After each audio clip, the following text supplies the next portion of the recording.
So good morning everyone, and today I will be discussing about behaviorism.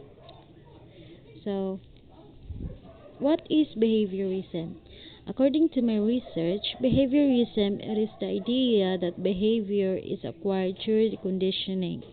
It is also measured behavior by a learner's to stimuli. So behaviorism. The behaviorist psychologists developed the theories while carrying out a series of experiments on animals. They observed that rats or birds, for example, could be taught to perform various tasks by encouraging habit forming.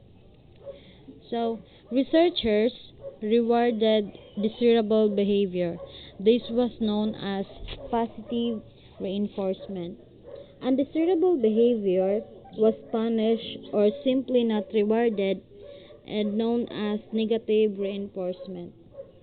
So, what is positive and negative reinforcement? In behavioral psychology, reinforcement is a sequence applied that will strengthen an organism's future behavior whenever that behavior is preceded by a specific antecedent stimulus. This strengthening effect may be measured as a higher frequency of behavior, longer duration, greater magnitude, or shorter latency. The behaviorist B. F. Skinner then proposed this theory as an explanation of language acquisition in human and verbal behavior. He said the basic processes and relations which give verbal behavior its special characteristics are now fairly well understood.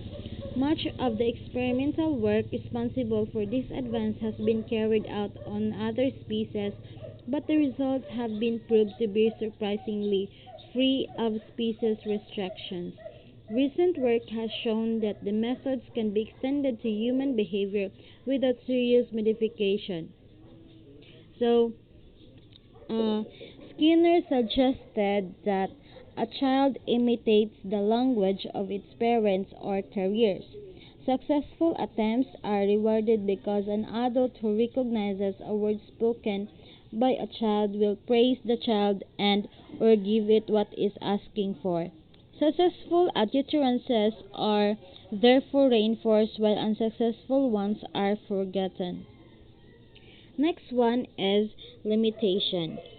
Skinner gave most truth explanation. There are many objections to it.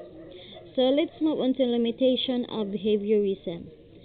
Language is based on a set of structures or rules, which could not be worked out simply by imitating individual utterances. The mistakes made by children reveal that they are not simply imitating but actively working out and applying rules. So, for example, a child who said drink instead of drunk is not copying an adult but rather over applying a rule. The child was discovered that past tense verbs are formed by adding e, d, or t sound to the base form.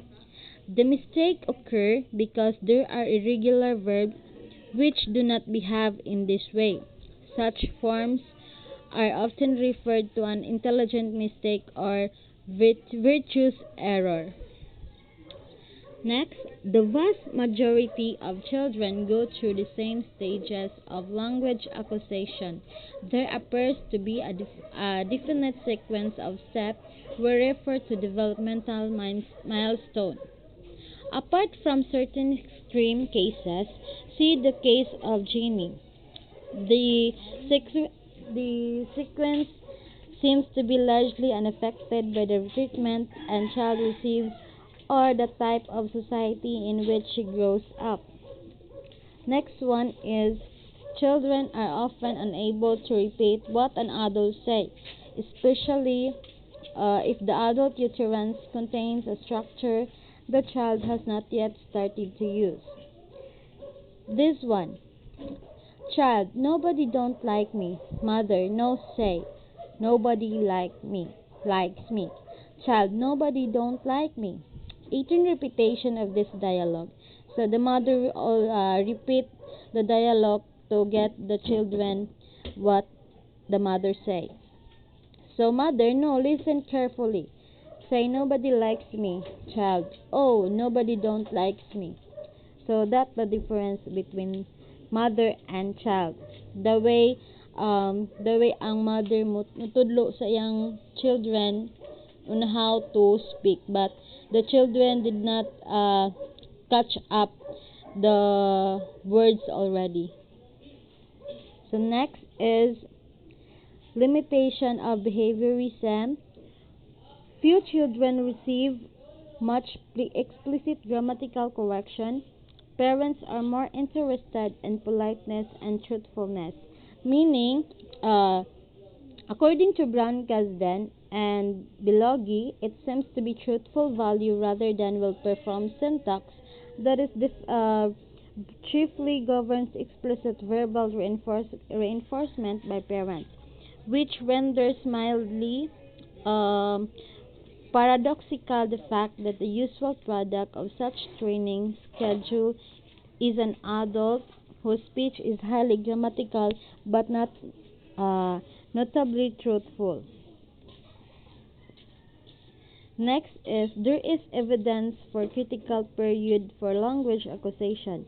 Children who have not acquired language by the age of about 7 will never entirely catch up. So, um, at this point, there is evidence. So, meaning the most famous example is that the Jenny discovered in 1970 at the age of 13. She she has been severely neglected, brought up in this isolation, and deprived of normal human contact. Of course, she was distributed and underdeveloped in many ways. During subsequent attempts at rehabilitation, her carers tried to teach her to speak. But despite some success, mainly in learning vocabulary, she never became a fluent speaker, failing to acquire the grammatical competence of the average 5-year-old. So that was that is the limitation of behaviorism. But the central concept of behaviorism, the central topic, or we can say that the central explanation of this topic is children imitate adults. Their correct utterances are reinforced when they get what they want or are praised. So that is the central concept of this topic. So next topic we'll be discussing to the next reporter. Thank you and God bless.